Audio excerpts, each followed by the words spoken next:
कालसर्प दोष निवारण्यासाठी आपण या नागपंचमीच्या दिवशी कोणते उपाय करावेत? 2 चांदीचे नाग घ्यायचे आहेत. श्रावणामध्ये शुक्रवारी एक चं महत्त्व खूप सांगितलं गेलेलं आहे. त्याचं पूजन आपल्या देवघरामध्ये करायचं असतं. बरं. हे आपलं घर गोकुळासारखं राहावं, मुलांना दीर्घायुष्य लाभावं यासाठी केलं जातं. मंगळागौर ही फक्त नवविवाहित महिला करू शकते की अविवाहित महिला किंवा ज्येष्ठ महिला देखील मंगळागौर करू शकते? आता बऱ्याच जणांना स्वप्नामध्ये नाग दिसतात, तर तसं दिसणं चांगलं असतं का? प्रत्येक वाराचं महत्त्व आहे. प्रत्येक वाराचं व्रत आहे आणि प्रत्येक वाराचं पूजन आहे. फॉर एक्झाम्पल संपत शनिवार. प्रत्येक बहीण ही भावाकडून राखीची ओवाळणी म्हणून गिफ्ट तर घेतेच, हो. पण भावाने गिफ्ट देताना असे कोणते गिफ्ट आहे जे देणे टाळावे? आता नागपंचमीबद्दल आम्हाला तुमच्याकडून जाणून घ्यायचं आहे. निश्चित. या दिवशी काय करावं आणि काय टाळावं? तर मग राखी बांधताना कोणता मंत्र म्हणावा? एक मंत्र आहे, तो मी सांगते. बर. तो मंत्र म्हणावा. या दिवशी पुत्र प्राप्तीसाठी व्रत कसं करावं?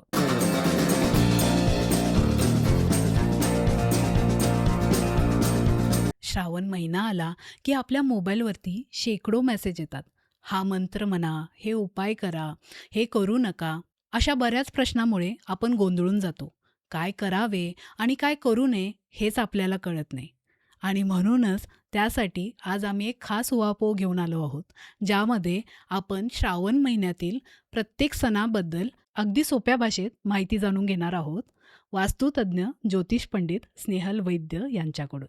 चला तर मग वेळ वाया न घालवता आजच्या उहापोहची सुरुवात करूया. Madam welcome. पुन्हा एकदा आमच्या उहापोह यूट्यूब चॅनेलवरती तुमचे खूप स्वागत आहे. धन्यवाद प्रिया. आजच्या भागासाठी मीही तितकीच उत्सुक आहे. हो, मीही तितकीच आहे. चला तर मग आजच्या पॉडकास्टची सुरुवात करू. निश्चित. तर सुरुवात मंगळागौरपासून करू. मंगळागौर ही फक्त नवविवाहित महिला करू शकते की अविवाहित महिला किंवा ज्येष्ठ महिला देखील मंगळागौर करू शकते?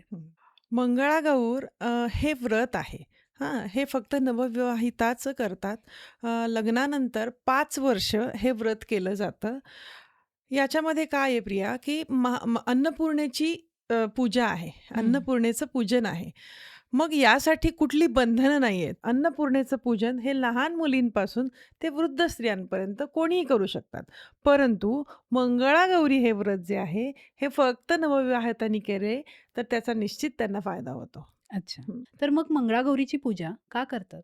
मंगळागौर ही पूजा सौभाग्य प्राप्तीसाठी केली जाते आणि पतीच्या दीर्घायुष्यासाठी केली जाते. मग मंगळागौरीची पूजा कशी करावी? मंगळागौरीच्या पूजनाचा एक विधी आहे.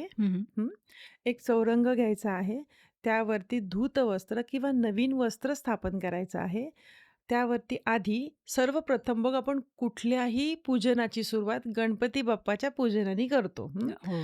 एक सुपारी गणपती बाप्पा म्हणून पूजायची आहे. अभिषेक घालायचा आहे आणि अक्षदांवरती गणपती बाप्पाची स्थापना करायची आहे. दुर्वा व्हायच्या आहेत, लाल फूल व्हायचं आहे. त्यानंतर अन्नपूर्णा देवीची मूर्ती घ्यायची आहे. त्यांना अभिषेक घालायचा आहे. त्यांचीही स्थापना आपल्याला तांदुळावरतीच करायची आहे. महादेवांचं शिवलिंगही तिथे आपण स्थापन करायचं आहे. या दिवशी 16 पत्रींचं खूप महत्त्व आहे. 16 प्रकारच्या वेगवेगळ्या पत्री त्या विशिष्ट पट्टीमध्ये 7, 5 अशा पट्टींमध्ये मिळवल्या जातात आणि त्याप्रमाणे सुशोभित केलं जातात. ते अन्नपूर्णेला वाहिलं जातं. फुलांची आरास करावी. त्यानंतर मंगळागौरीच्या कथेचे वाचन करावे. मंगळागौरीच्या आरतीचेही तितकंच महत्त्व आहे. आरती ही पुरणाच्या दिव्यांनी करावी. मात्र पुरणाचे दिवे 7, 11 किंवा 21 या पटीत असावेत. आणि मग आशीर्वाद घ्यावा. पती-पत्नी दोघांनीही प्रार्थना करावी, आशीर्वाद घ्यावा आणि आरतीही दोघांनीही करायची आहे.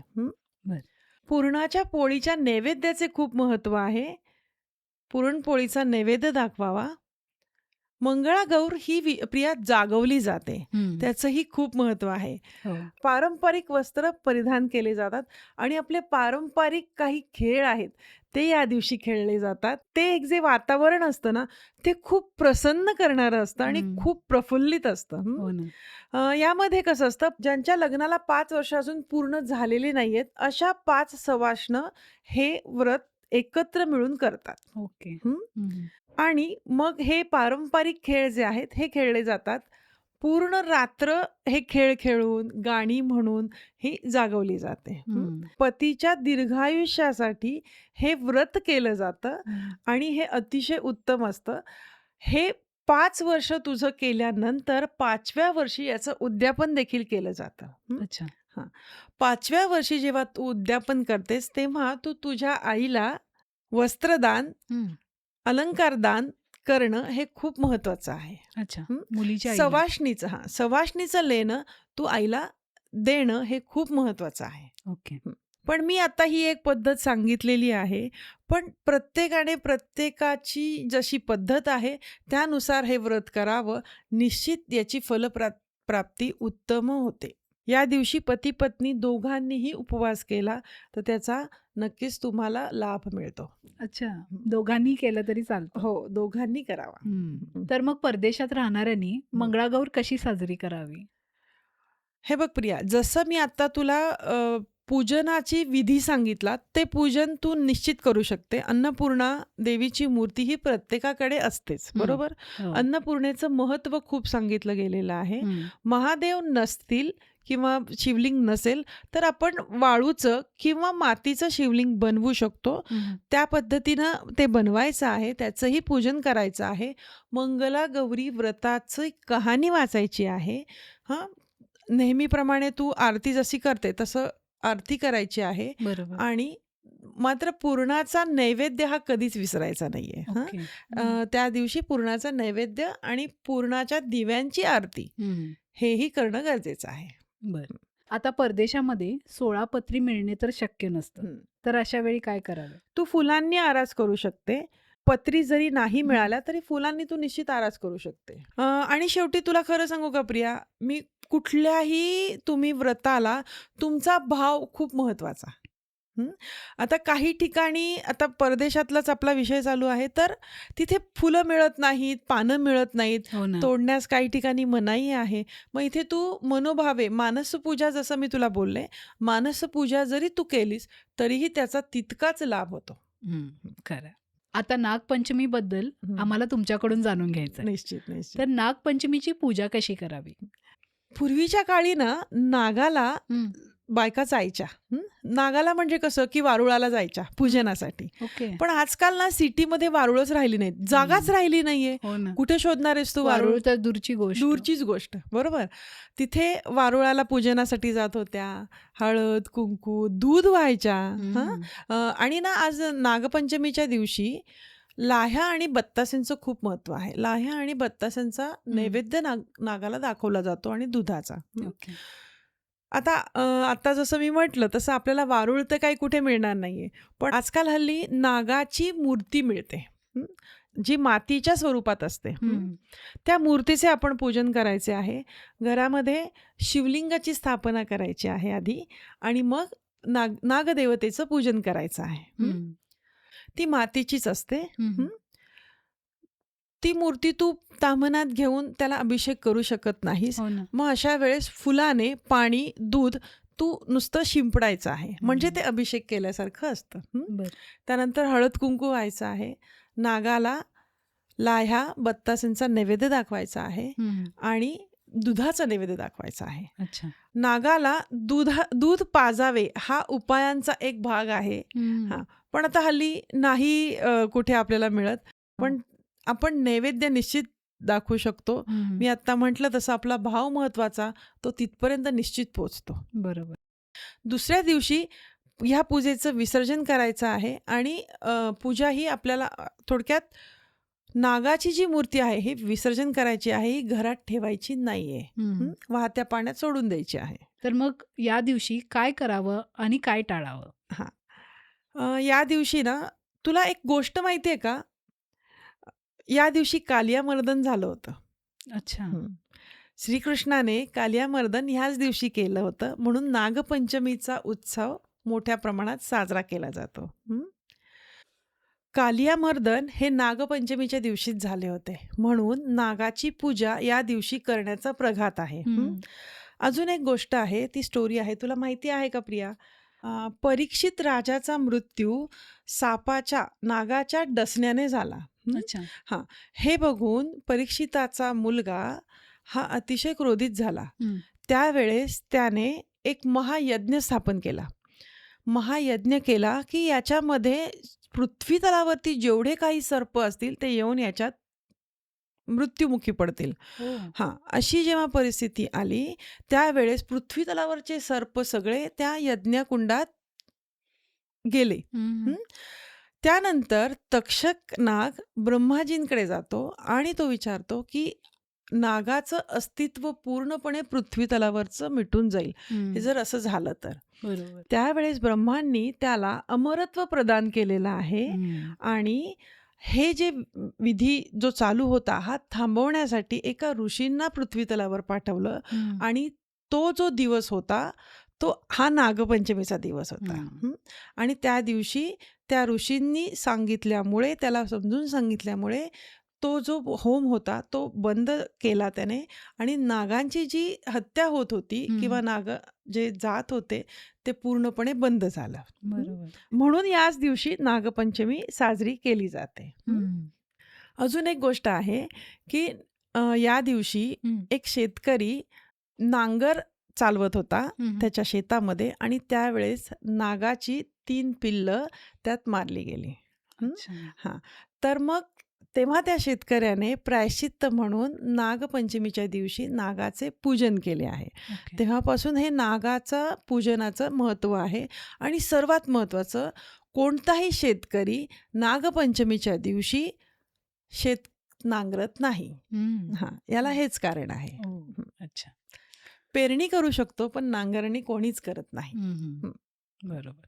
मग नागपंचमीला कोणता नैवेद्य दाखवावा? तुला माहिती का प्रिया, नागपंचमीच्या दिवशी तवा ठेवत नाही गॅसवर, कुठलीही गोष्ट चिरत नाहीत. अच्छा. असं मानलं जातं की नागाला त्याचा त्रास होऊ शकतो किंवा अवकृपा आपल्यावरती होऊ शकते. आणि हे पूर्वीपासून चालत आलेलं आहे. जसं मी आता तुला म्हटलं, शेत नांगरत असताना नागाच्या पिल्लांना हा त्रास झाला होता. तेव्हापासून हे नियम जे आहेत हे पाळले गेले आणि तेच पुढे आज चालत आलेले आहेत. मग या दिवशी नैवेद्य काय केला जातो तर पुरणाचे दिंड हे उकडून, थोडक्यात उकडून त्याचा नैवेद्य नागदेवतेला दाखवला जातो. बरोबर. बाकी भाजी, उकडलेल्या सगळ्या गोष्टींची भाजी केली जाते. ठीक आहे. थोडक्यात कुठल्या भाज्या, बटाटा तू उकडून करू शकते. ठीक आहे. या दिवशी कारण हे ठेवत नाहीत ना, तवा ठेवत नाही, कढई ठेवत नाही. मग तो बटाटा उकडून फोडून त्याच्यामध्ये तू त्याची भाजी वगैरे नक्की त्याची भाजी करून तू दाखवू शकते. त्यानंतर या दिवशी बघा कसं आहे की तवा ठेवत नाही. मग ऑप्शन्स काय, मग इडली वगैरे घरी केलं जातं का तर तवा ठेवायचा नाहीये, कारण ते उकडलेलं. थोडक्यात काय, उकडलेलं अन्न या दिवशी खाण्याचं महत्व आहे. तवा ठेवू नये, काही गोष्टी चिरू नये. कारण भाजी चिरल्याशिवाय तू भाजी करू शकत नाही. त्यामुळे उकडलेल्या गोष्टींचं सेवन करणं हे या दिवसाला खूप महत्व आहे. आजच्या जगात या गोष्टी पाळल्या जात नाहीत, तर त्याचे काही दुष्परिणाम होऊ शकतात का? नाही, दुष्परिणाम असे काही होत नाहीत, पण मग पूजनाचं फळ पण काही मिळत नाही ना, असं होतं. बरोबर. आता बऱ्याच जणांना स्वप्नामध्ये नाग दिसतात, तर तसं दिसणं चांगलं असतं का? हे बघ प्रिया, कसं आहे ना की तू शिवभक्ती करते आहे, शिवाला भजते आहेस आणि तुला स्वप्नात नाग येतो आहे, मग हे पॉझिटिव्ह आहे, हे खूप चांगली गोष्ट आहे. ठीक आहे. पण तू काहीच मानत नाहीयेस, काही गोष्टी करतच नाहीयेस, मग तुला स्वप्नात नाग दिसतोय किंवा साप. मला खूप लोकांचे प्रश्न येतात की मॅडम सापांचे स्वप्न खूप पडतात. पण मग काय आहे ना की ते कुठेतरी तुमचं कर्म चुकीचं झालेलं आहे किंवा तुम्ही काही गोष्टी मानत नाही आहात किंवा तुम्ही कुठेतरी कमी पडत आहात, त्याचा तो परिणाम असतो. काही वेळेला ते नेगेटिव्ह पण असू शकतं. जर शिवभक्ती करत असाल किंवा तुम्हाला साप दिसणं हे पॉझिटिव्ह काही चांगले संकेत तुमच्यापर्यंत पोहोचणार आहेत. अच्छा, ठीक म्हणजे आहे. पॉझिटिव्ह आणि निगेटिव्ह दोन्ही दोन्हीही संकेत परिणाम असू तुम्हाला मिळतात. तर कालसर्प दोष निवारण्यासाठी आपण या नागपंचमीच्या दिवशी कोणते उपाय करावेत? 2 चांदीचे नाग घ्यायचे आहेत. हं, ते तुझ्या डोक्यावरून 7 वेळा अँटी क्लॉकवाईज फिरवायचे आहेत. हं. बरं. आणि ते महादेवाच्या मंदिरात जाऊन माझी कालसर्प निवारण होऊ देत अशी प्रार्थना करायचं आहे आणि ते अर्पण करायचे आहेत महादेवाच्या मंदिरामध्ये. बरं. ते नाही जमलं तर हं. वाहत्या पाण्यात विसर्जित करायचं आहे. हं. जलप्रवाहित करायचं आहे. ह्या दोन्हीपैकी तू काहीही केलं तरीही चालतं. ओके. आता पुत्रदा एकादशीबद्दल आम्हाला माहिती द्या. हं. तर पुत्रदा एकादशीचं महत्त्व काय आहे? पुत्रता एकादशी या दिवशी विष्णूंचं ध्यान केलं जातं. विष्णूंच्या पूजनाचं खूप महत्त्व आहे. तर मग या दिवशी पुत्र प्राप्तीसाठी व्रत कसं करावं? बाळकृष्णाची मूर्ती आपल्या प्रत्येकाच्या देवघरात असते. हो. बाळकृष्णाची मूर्ती ताम्हणात घ्यायची आहे. 1000 नावं विष्णूची बोलायची आहेत हं. आणि त्याबरोबर 1000 तुळशीची पानं हं. त्याला वाहायची आहेत. ठीक आहे. आणि प्रार्थना करायची आहे, तुझ्यासारखं गुटगुटीत गोंडस बाळ माझ्या वास्तूत येऊ देत, हं. अशी प्रार्थना करायची आहे आणि नमस्कार करायचा आहे. त्या दिवशी कृष्णाला लोणी आणि साखर हं. याचा नैवेद्य आहे. अरे वाह! लोणी कसं करशील तू? हं. विकतचं लोणी चालत नाही. दूध तापवायचं आहे, साय फेटायची आहे आणि त्यात साखर घालून तो नैवेद्य तू बाळकृष्णाला दाखवू शकतेस. अच्छा. हां. तर या व्रताचं उद्यापन आहे का? या व्रताचं काही उद्यापन असं नाहीये, पण मी म्हटलं तसं पुत्रप्राप्तीसाठी हे व्रत केलं जातं. जेव्हा मूल मोठं होईल त्यावेळेस त्याच्याकडून विष्णुभक्ती करून घेणं हा एकच उपाय आहे. तर या दिवशी कोणते मंत्र म्हणावेत? ओम विष्णवे नमः या मंत्राचा 108 वेळा जप करावा बरं. किंवा कृष्णाय वासुदेवाय हरये परमात्मने प्रणतः क्लेशनाशाय गोविंदाय नमो नमः या मंत्राचा 108 वेळा जप करावा. आता आपल्या सर्वांचा आवडीचा सण म्हणजे रक्षाबंधन याबद्दल जाणून घेऊया. तर रक्षाबंधनाचा मूळ इतिहास काय आहे? कृष्णाच्या हाताला हं. जेव्हा जखम होते त्यावेळेस द्रौपदी तिच्या पदराचा एक तुकडा फाडून कृष्णाच्या हाताला बांधते. बरोबर. हां, त्या दिवसापासून कृष्ण तिला वचन देतो, हं. की तुला कुठलंही संकट आलं तर तुझी रक्षा मी कायम करेन. हं. तेव्हापासून रक्षाबंधन ही चालू झालेलं आहे. ओके. म्हणून या दिवशी बहीण भावाला राखी बांधते आणि भाऊ बहिणीच्या संरक्षणाचं वचन तिला देतो. तर मग राखी कशा प्रकारची असावी? रेशमी धाग्यापासून बनवलेली राखी असावी. हं. बऱ्याचदा राख्यांमध्ये वेगवेगळे प्रकार असतात. प्लास्टिकमध्ये राखी कधीही बांधू नाही. हं. लहान मुलं असतात, आई म्हणते की हे काय लहान आहे, घ्या हो. प्लास्टिकचं. कार्टूनची बनलेली कार्टून्स असतात. एक्झॅक्टली. हं. तर अशा पद्धतीची राखी कधीही बांधू नाही. जी राखी रेशमी धाग्यात बनवली गेलेली आहे, अशीच राखी बांधणं अतिशय उत्तम राहतं. हं. आता बरेचसे कस्टमाइज ब्रेसलेट राखी सुद्धा आता अवेलेबल आहेत. हं, ती देखील बांधली जाते. हं. तर तशी बांधणं योग्य आहे का? हो, हो. अगदी चालतं. हं. हो. आता आपण क्रिस्टलच्या पॉडकास्टमध्येच बघितलं आहे, हं. की क्रिस्टल्सच्या सुद्धा राख्या आम्ही दिलेल्या आहेत. भावाला कुठल्या प्रकारची अडचण आहे, त्यानुसार कस्टमाइज राखी आपण बनवून देतो आणि हं. त्यानुसार ती रक्षाबंधन होऊ शकते किंवा हं. ती राखी आपण बांधू शकतो. ओके. असं आहे. मी अशा काही राख्या मार्केटमध्ये पाहिल्या आहेत, की फक्त देवांचे चेहरे हं. अशा पद्धतीची राखी सुद्धा कधीही बांधू नाही. हं. हं. आता बालकृष्णाची असते, हं, महादेवांची असते, हं. रुद्राक्षाची देखील असते. हो. तर तशा बांधणे योग्य नाही. नाही, अजिबात नाही. मला सांग प्रिया, रक्षाबंधनानंतर ती राखी हातामध्ये किती दिवस राहते? नंतर त्याचं काय होतं? ती कुठे टाकली जाते? बरोबर? मग जर देवाची मूर्ती असेल, तर अजिबातच अशी राखी कधीच बांधू नये. हं. तर मग राखी बांधण्याची योग्य पद्धत कोणती? या दिवशी भावाला औक्षण केले जाते. हं? औक्षण खूप महत्त्वाचं आहे. औक्षण त्याच्या दीर्घायुष्यासाठी औक्षण केले जाते. त्यानंतर राखी बांधली जाते हं. आणि नंतर भावाचं तोंड गोड केलं जातं. हं. गोडाधोडाचं आपण घरामध्ये जेवण करतोच, ठीक आहे. हो. भावाला जेवल्याशिवाय कधीही पाठवायचं नाही. हं. प्रत्येक बहीण ही भावाकडून राखीची ओवाळणी म्हणून गिफ्ट तर घेतेच. हो. पण भावाने गिफ्ट देताना असे कोणते गिफ्ट आहे जे देणे टाळावे? कोणतीही प्लास्टिकची वस्तू हं. हे भावाने देणं टाळावं. बरं. त्यानंतर टेफ्लॉन कोटिंग ज्याला असतं, अशा वस्तूही देणं टाळावं. अच्छा. हं? हं. त्या देऊ नयेत. बरं. बाकी मग तुम्ही तुमच्या इच्छेने काहीही देऊ शकता. तर मग राखी बांधताना कोणता मंत्र म्हणावा? एक मंत्र आहे, तो मी सांगते. बरं. तो मंत्र म्हणावा: येन बंधो बलिराजा दानविंदो महाबलः तेन त्वां मनुबंधानी रक्षमाचल माचल. हा मंत्र एकदा म्हणावा. हं. बस. आता आम्हाला नारळी पौर्णिमेबद्दल थोडी माहिती द्या. नारळी पौर्णिमा कशी साजरी करावी? नारळी पौर्णिमा आपण आपल्या घरामध्ये, आता हे बघ, हा खरं पाहायला गेलं तर सण कोळी बांधवांचा आहे, ठीक आहे. हं. आपला पण आहे, आपणही ती साजरी करावीच. पण आपल्या घरी कसं करायचं आहे? नारळी भाताचा नैवेद्य या दिवशी खूप महत्त्वाचा आहे. हं. आपल्या देवांना नारळी भाताचा नैवेद्य, गोडाचा नैवेद्य दाखवलात तर त्याचं निश्चित फलप्राप्ती चांगली होते. काय होतं की समुद्रावरती मासेमारी जेव्हा केली जाते हं. त्यावेळेस नारळी पौर्णिमेच्या दिवसापासून हे लोक हं. मासेमारीला सुरुवात करतात. म्हणून नारळी पौर्णिमेचं महत्त्व आहे, ठीक आहे.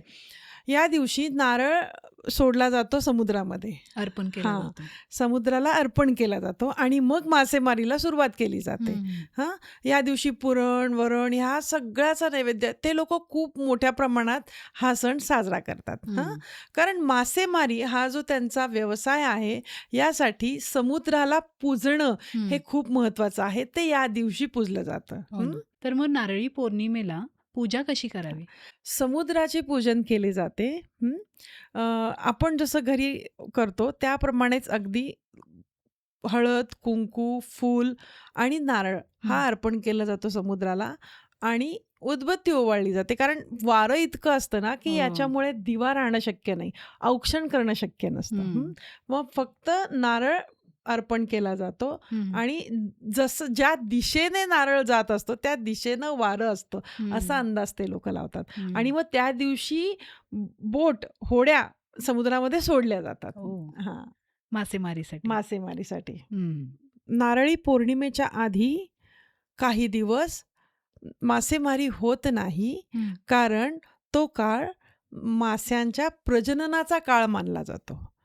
बरोबर. आणि म्हणून नारळी पौर्णिमेचा सण का करतात तर त्या दिवशी ते मासेमारीला सुरुवात करतात. हं. आता मॅडम आम्हाला श्रीकृष्ण जन्माष्टमी कशी साजरी करावी हे सांगा. हे बघ, श्रीकृष्ण जन्माष्टमी हा या दिवशी कृष्णाचा जन्म झालेला आहे, बरोबर. थोडक्यात काय, वाढदिवस. हो. या दिवशी लहान मुलांना एकत्र करावं, दही पोहे याचा नैवेद्य कृष्णाला दाखवावा हं. आणि सर्व मुलांना हे खायला द्यावेत. गोपाळकाला. गोपाळकाला केला जातो आणि हं. मग हे त्यांना खायला द्यावं. आणि मग दुसऱ्या दिवशी आपल्याकडे मोठ्या प्रमाणात दहीहंडीचा उत्सव होतो. हो ना. तो तर अगदी जल्लोषात साजरा केला अगदी जातो. अगदी. हं. श्रावण महिन्यामध्ये काही विशिष्ट सणांची माहिती आता आपण घेतली, बरोबर. हो. पण काही वार आहेत, प्रत्येक वाराचं महत्त्व आहे, प्रत्येक वाराचं व्रत आहे आणि प्रत्येक वाराचं पूजन आहे. हं. फॉर एक्झाम्पल संपत शनिवार,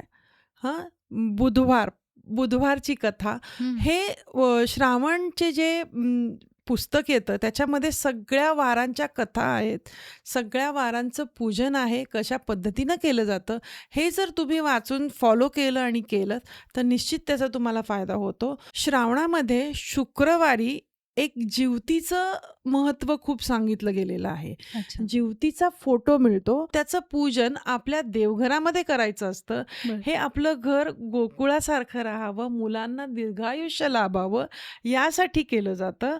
मुलांना त्या दिवशी औक्षण करावं, हं. मुलांची प्रगती व्हावी यासाठी हे व्रत केलं जातं. जिवतीचा जो फोटो आहे तो आपल्या देवघरात स्थापन करायचा आहे. तो पूर्ण महिनाभर हं. देवघरात ठेवायचा आहे. त्याची रोज पूजा करायची आहे आणि जेव्हा श्रावण महिना संपतो त्यावेळेस तो रॅप करून ठेवून दिला तरी चालतो. हं. किंवा आजकाल मार्केटमध्ये नुसते फोटो येतात. काही लोकं त्यांच्या घरात चिटकवतात. हं. तो नंतर काढून तुम्ही विसर्जन केला तरीही चालतं. चालतं. ओके. आज श्रावणातील सण कसे साजरे करावे याबद्दल अगदी सोप्या भाषेत तुम्ही आज आम्हाला माहिती दिली. त्याबद्दल तुमचे खूप धन्यवाद. धन्यवाद प्रिया. आजच्या उहापोहमध्ये तुम्हाला सर्वात जास्त कोणती गोष्ट आवडली हे आम्हाला कमेंट्समध्ये नक्की सांगा. तसेच आणखीन कोणत्या विषयावरती तुम्हाला उहापोह पाहायला आवडेल हे देखील आम्हाला कमेंट्समध्ये नक्की सांगा. हा भाग तुम्हाला उपयुक्त वाटला असेल तर तो तुमच्या मित्रमंडळी आणि कुटुंबियांसोबत नक्की शेअर करा. पुन्हा भेटूया अशाच एका नवीन उहापोहसोबत. तोपर्यंत धन्यवाद.